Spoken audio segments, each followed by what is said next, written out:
नियम की आवश्यकता है। तो जैसे प्रातः काल से सायंकाल तक की हर व्यक्ति की अपनी एक दिनचर्या होनी चाहिए। ऐसा नहीं कि आज हम 4 बजे उठे, कल 7 बजे उठे, पर फिर मन को आप कंट्रोल नहीं कर पाएंगे। मन के लिए एक दिनचर्या होनी चाहिए कि हमको 10 बजे सोना है, 4 बजे उठ जाना है। तो फिर 4 से 4:15 नहीं होना चाहिए, 4 बजे उठ जाना, ऐसा नियम बना ले। और उठ करके हमको थोड़ी देर नाम जप करना है, थोड़ी देर हमें वाणी जी का गायन करना है, थोड़ी देर हमें ध्यान, एक अपनी दिनचर्या। फिर हम अपने संसार के कार्य के नियम, जो संसार के कार्य हैं, उनको भी करते हुए भगवान को समर्पित करें। जैसे जो पद में है, जो आपको राष्ट्र सेवा मिली है, जो आपको समाज सेवा के पद मिले हैं, या आपको जो घर की सेवा के कार्य मिले हैं, उनमें बहुत धर्म पूर्वक आचरण होना चाहिए। अगर आप अधर्म आचरण करते हैं, अपने पद का दुरुपयोग करते हैं, तो आप सुबह जग करके थोड़ा माला चला लीजिए, फिर भी आपका कल्याण नहीं होगा, क्योंकि आप अपने पद का, अपने सेवा का दुरुपयोग कर रहे हैं। जैसे हम जानते हैं कि अधर्माचरण है, ये अधर्मी है, हमें पता है दोषी है, और वो हमको कुछ धन दे देता है, और हम उसको मुक्त करवाने की बात सोचते हैं, और जो निर्दोष है उसको फंसा देते हैं। अब तुम चाहे जितना माला चलाने की कोशिश करो या दान पुण्य करो, वो तुम्हारा अधर्म आचरण, वो अधर्म का धन तुम्हें सतमार्ग में नहीं जाने देगा। नियम लेना चाहिए कि जिस पद में है, जिस धर्म में है, जिस कर्तव्य में है, चाहे कुछ भी हो जाए, हम अपने कर्तव्य से विमुख नहीं होंगे। जितना जप महान है, उतने कर्तव्य महान है। दोनों बातें समझना है। माला फेरा और इसके बाद बेईमानी, अधर्माचरण, इनका कोई नियम नहीं है कि हमें कैसे चलना है, तो वो माला काम नहीं कर पाएगा, क्योंकि उसका तभी सत्य भाव माना जाएगा माला जपला जब धर्माचरण है। धर्माचरण नियम से। बोले वो बड़े कट्टर नियम वाले हैं, उनको घूस नहीं, आप उनको भयभीत करके नहीं काम करवा सकते, प्रलोभन में काम नहीं करा सकते। ये हमारी गृहस्थी है ना, तो गृहस्थी के पालन के लिए धन चाहिए, और धन के लिए हम धर्म को आगे रखें, धन को नहीं। धर्म को, हमारा कर्तव्य क्या, प्रायः जैसे पूज्य बाबा ने कहा, आज हमारे देश में बहुत दुर्दशा हो रही है। दुर्दशा हो रही, क्यों? क्योंकि सब अपनी जगह से गलत हो रहे हैं। अगर अपनी जगह हम ठीक रहे तो हमारी दुर्दशा नहीं होगी। हमारा भजन कम होगा, लेकिन हम धर्म से चल रहे हैं तो हम विजयी होंगे। हम भगवान को प्रसन्न कर सकते हैं, क्योंकि हमें जो कार्य मिला है वो भगवान का ही कार्य, सृष्टि भगवान का कार्य। जैसे नए बच्चे कुछ वकालत पढ़ रहे थे, तो यहाँ आके प्रश्न किया था कि हम जानते हैं कि वो दोषी नहीं है, हम जानते हैं कि वो दोषी है, पर दोषी हमें पैसा दे रहा है, तो हम वकालत पढ़ी इसीलिए, हम उसको जिताएंगे, तो क्या कोई पाप है? तो उनका खुला पाप है। बोले नहीं, हमारी कोई ऐसा कंपनी दो, ऐसा कुछ बोले कि हमारी कंपनी को ये सिखाया जाता है, तो हमको तो ये करना ही होगा, अगर नहीं करेंगे तो हमारी वकालत का मतलब क्या रहा? तो नहीं, वकालत का मतलब अधर्मी को मुक्त करवाना नहीं है। वकालत का मतलब अधर्मी के सबूत एकत्रित करके उसको दंड दिलवाना है, और धर्मात्मा को मुक्त करवाना है। अब इसके लिए आपके पास अर्थव्यवस्था अगर कमजोर भी है, तो धर्म व्यवस्था आपकी पूरी है। धर्म व्यवस्था ठीक है तो परिवार स्वस्थ रहेगा, सुखी रहेगा, भगवान आप पर प्रसन्न रहेंगे। अच्छा, फिर हमने तर्क रखा कि जैसे आपकी बहन के साथ कोई गलत व्यवहार करे, आपको पता है, और वो आपको 10 लाख रुपया घूस दे, तो क्या आप उसका पक्ष लेंगे? नहीं। तो फिर दूसरी बहन के साथ किया है। अब यहां विचार करना है ना, अपने भाई का अगर कत्ल किए हो, मुझे पता हो कि ये दोषी है, तो क्या हम पैसे से उसको मुक्त करने देंगे? लगेगा कि जान की बाजी लगा देंगे, और तुम्हें हम, ऐसे ही एक गरीब आदमी की किसी ने हत्या की है, तो आपका पक्ष बनता है। पर यह ज्ञान कहां मिलेगा? बिना अध्यात्म के ये ज्ञान तो मिलेगा नहीं। ज्ञान तो इस बात का मिला कि कैसे पैसा कमाया जाए। अच्छा, वो पैसा यदि अधर्म से आया है तो आपकी दुर्दशा कर देगा, आपकी बुद्धि भ्रष्ट कर देगा।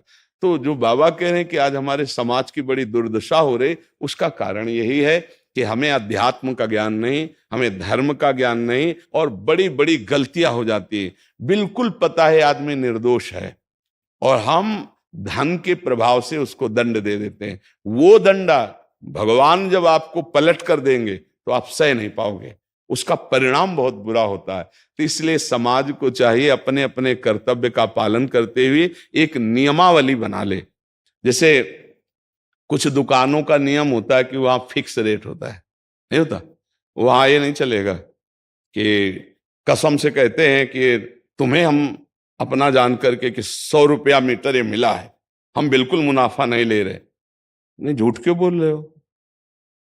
दुकान खोले हो मुनाफा के लिए, झूठ क्यों बोल रहे हो? नहीं लेंगे मुनाफा, हम जितने का लाए हैं उससे मुनाफा लेंगे, पर 120 रुपया मीटर देंगे, कपड़ा बढ़िया है, नाप फिट है, इससे नीचे नहीं उतरेंगे, हमें सफाई देने की जरूरत नहीं है कि हम कसम खाते हैं या ऐसा। हम जानते हो ये बिजली है, दुकान है, नौकर लगे हैं, तो इसका मुनाफा लेने के लिए दुकान खोलें, कोई दान करने के लिए तो नहीं। तो सबको पता है मुनाफा लेगा, लेकिन एक फिक्स दाम, उसे 10-20 रुपया का मुनाफा लेकर के हम उसको बेच रहे हैं। लेकिन झूठ क्यों बोले? बोले झूठ के बिना धंधा नहीं चलता। नहीं, ऐसा नहीं है। अब असत्य बोलोगे तो उससे जो आपको मुनाफा मिलेगा वो आपकी बुद्धि भ्रष्ट करेगा, और सत्य है कि मुनाफा के लिए है वही चीज, और आप एक फिक्स रेट में दे रहे, बढ़िया है। अब अगर आप कोई मिलावट करके भोजन सामग्री दे रहे, आपको पता है, तो जो खाने वाले के हृदय में बैठे हुए भगवान है वो तुम्हारे जीवन में मिलावट कर देंगे, तुम्हारा जीवन महान दुखमय हो जाएगा। ये कहां समझा जाता है? एक आदमी सिंथेटिक दूध बना रहा है, उससे कहो ये अपने बच्चे को पिला, नहीं पिलाएगा। फिर ये दूसरे का बच्चा जब पिएगा तो उसकी हालत क्या होगी? दूसरे शरीर में जाएगा तो हालत क्या होगी? वो केवल धन की बुद्धि रख रहा है। एक आदमी घी में केमिकल मिला रहा है, एक ऐसे अभक्ष्य पदार्थ मिला है, वो स्वयं नहीं खाएगा, लेकिन वो होटलों में भेजा जाएगा, हजारों लाखों लोग खाएंगे, बीमारी बढ़ेगी, उसको रुपया से मतलब है। ये चीज, ये दुर्दशा हर जगह धर्म का ज्ञान न होने के कारण फैल रही, नहीं फैल रही। एक मरीज बीमार है, असली दवाओं में पैसे ज्यादा है, नकली दवा लेकर के असली के दाम में बेच देना, उसको बिल्कुल फायदा ना होना। लेकिन परमात्मा देख रहा है, तुम जानते हो नकली दवा है, वो तो नहीं जानता बेचारा, ज्यादा पढ़े लिखे नहीं, किसान आदमी गांव का आया है, तुमने दे दिया और उसने पैसा दिया असली के। अब वो पैसा तुम्हारी बुद्धि भ्रष्ट करेगा, तुम्हारे परिवार में कलह पैदा करेगा और तुम्हारा पतन कर देगा। ऐसे हर डिपार्टमेंट में, हर विषय में यदि हम अपने धर्म से चले, अपने सत्य से चले और थोड़ा भी भजन होगा, वो आपको उत्तम गति प्रदान करेगा। पर ऐसा कहां समझ में आ रहा? अध्यात्म के बिना भला ऐसा समझ में आएगा? तो इसीलिए कह रहे हैं हमारे देश की दुर्दशा हो रही। पूर्वजों में पहले यह था कि हमारा धर्म नहीं जाना चाहिए चाहे प्राण चले जाएं, हमारा चरित्र नहीं जाना चाहिए चाहे सर्वस्व नष्ट हो जाए। आज इसकी कोई परवाह नहीं, तो उसी से बुद्धि भ्रष्ट हो जाती है, जीवन एक पशुवत आचरण वाला हो जाता है, और वो अपने को बड़ा सुखी समझने लगते हैं कि हमारे पास बड़ा वैभव है। लेकिन प्यारे, उस दिन को याद करो जिस दिन तुम्हारा आखिरी समय होगा, ना तुम्हारा फार्म हाउस जाएगा, ना महल तुम्हारा जाएगा, ना बैंक बैलेंस जाएगा, ना कोई व्यक्ति, और ना ये शरीर। अब तुम्हारे कर्म तुमको भोगवाएंगे। उस समय की कौन याद करता है? अगर उस समय की याद हो तो भय लग जाए कि नहीं नहीं, पाप नहीं करूंगा, क्योंकि जाना है यहां से। अच्छा, कब जाना कुछ पता नहीं है, किसी भी समय ट्रांसफर हो सकता है इस शरीर से। तो हमें लगता है कि महापुरुषों के जो वचन है कि हमें एक नियम से जीवन जीना चाहिए, धर्म पूर्वक जीवन जीना चाहिए, अपने कर्तव्य का पालन करना चाहिए। जो हमारे लिए कर्तव्य, आज प्रायः धन प्रधान बुद्धि होने के कारण कर्तव्य स्वाहा हो रहा है। एक विद्यालय में विद्यार्थी के लिए जो गुरु पद में बैठा, उसका क्या कर्तव्य है? वो अपने कर्तव्य को भूला हुआ है। भला छोटे छोटे विद्यार्थियों को, जिनकी नींव पूरे राष्ट्र सेवा में, समाज सेवा में ये बन सकते हैं, अगर उनको हम सही शिक्षा नहीं दी तो उनका पूरा जीवन बर्बाद हो जाएगा। अगर उनको हम गलत सपोर्ट कर दिए तो उनका पूरा जीवन बर्बाद, क्योंकि नया जीवन है। और जगह जगह अपने अपने कर्तव्यों का यदि पालन किया जाए तो पूरा समाज सुखी हो जाए। लेकिन कर्तव्यहीनता आ रही, कोई अपने कर्तव्य को नहीं समझ रहा है। तो यही बात महापुरुष जनों को दुख लगता है कि अगर सब अपने कर्तव्य का पालन करें, धर्म का पालन करें, भगवान का नाम जप करें, तो सब सुखी हो जाए। सुख सब चाहते हैं और आचरण दुख वाले करते, इसीलिए सुख नहीं मिल रहा है, परिणाम में हमें दुख मिल रहा है। सच्ची मानना, वो रुपया पूरे परिवार में अशांति पैदा कर देगा। और धर्म पूर्वक 100 रुपया लाओगे और 4-5 परिवार के बैठ के नमक रोटी खाओगे, आनंद से सोओगे, बड़ा प्यार रहेगा, भगवान की कृपा रहेगी। पर ये बात समझ में नहीं आती है। तो ये वृत्ति अगर छोड़ी ना जाएगी तो कुछ भी कर लो, कहीं भी दान पुण्य कर लो, लाभ नहीं मिलेगा। अगर दान देने की बात कही गई है तो धर्म पूर्वक कमाए हुए धन से।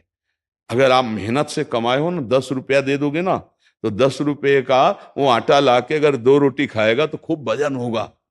वो आप 1 लाख रुपया बेईमानी का रख दोगे ना, तो बैठे बैठे वो गंदा ही सोचेगा, वजन नहीं होगा। उसका गंदा सोचना और आपका गंदा करना दोनों मिल करके, उसके कारण भी तो आप बने ना, तो आपका ही पतन हो जाएगा। उसको तो भगवान बचा लेंगे क्योंकि भगवान की शरण में है। तो मुझे लगता है अधर्म के धन से कभी किसी को लाभ नहीं मिलता। तो अपने कर्तव्य का पालन करते हुए यदि नाम जप किया जाए तो बहुत जल्दी हमको लाभ प्राप्त हो जाए। बहुत सुंदर मतलब ये चर्चा होती है। अगर आप लोग इसको धारण कर लें तो निहाल हो जाएंगे। सच्ची कह रहे, ये जो बातें हैं ये बहुत सुंदर जीवन को पुष्ट करने वाली हैं, पर आप धारण कर लें तो बात है। नहीं तो जैसे लाभ दिखाई दे रहा 50,000, तो ये बातें भूल जाओगे, ये बातें अच्छी नहीं लगेंगी। हे यार, बहुत बढ़िया काम घर में आएगा, पर हमारी ये बात ध्यान रखना, वो 50,000 घर में अशांति पैदा कर देगा। सच्ची मानना, आप धर्म से चलना, धर्म से चलोगे तो भगवान तुम्हारी रक्षा में रहेंगे। अधर्माचरण, देखो कैसी कैसी घटनाएं होती हैं। बढ़िया कार है, फिल्मी गाना लगाए चल रहे हैं, और वो एक्सीडेंट हुआ, आग लग गई, बाहर निकल ही नहीं पाए, वो अंदर ही जल गए। क्या हुआ? ये करोड़ों रुपए की कार भूंज दिया तुमको अंदर ही बैठाल के, धू धू करके आग लग गई, अंदर जल। ऐसे जलना चाहते हो या भगवान के आनंद में चिंतन करके शरीर छोटे हो फिर दाह संस्कार हो ऐसे कि सब लोग भगवान के नाम का कीर्तन करते ही जा रहे, फिर आपका अंतिम संस्कार वहां जीवित जल गए? क्या हो सकता है? एक एक पल तुम्हारे कर्म का हिसाब होगा, एक एक सेकंड का। ऐसे कर्म करो कि हमारा अच्छा हिसाब हो, बुरा हिसाब। ये मत समझो कोई देख नहीं रहा, वो देख रहा है जिसको हिसाब कर रहा है, वो देख रहा है। उसके लिए कोई वकील या किसी सबूत की जरूरत नहीं होती, वो सर्वांतर्यामी आपके अंदर बैठे ही देख रहा है। तो सदैव जैसे ये सत्संग सुन रहे हैं, तो अगर हाथ जोड़ के प्रार्थना है, थोड़ी भी बात मान लोगे तो आप सच्चे सुख के मार्ग में चलने लगोगे। नहीं तो भाई बहुत गंदी हवा चल रही है, माया की बहुत गंदगी ऐसी फैल रही। कलिकाल है ना कि ये बातें किसी को पसंद नहीं आती। वो बात बताओ कि हम कितना रुपया कमा ले, कैसे कितने भोग भोग ले, और वो अध्यात्म में नहीं है। आपको सच धोखे में मत रहना। अध्यात्म में है, जितना आप धर्म से चलोगे उतना सुखी होगे, और लोक में है जितना धन मिल जाएगा उतना सुखी माना जाएगा। लेकिन वो सुख नहीं है, वो चंद मिनट के लिए हाइलोजन की तरह जलेगा, फ्यूज हो जाएगा। और धर्मात्मा दीपक की तरह जलेगा, पर बहुत काल तक चलता रहेगा। इन बातों का चिंतन कीजिए, खूब नाम जप कीजिए और भगवान के भरोसे रहिए, गंदे आचरण मत कीजिए।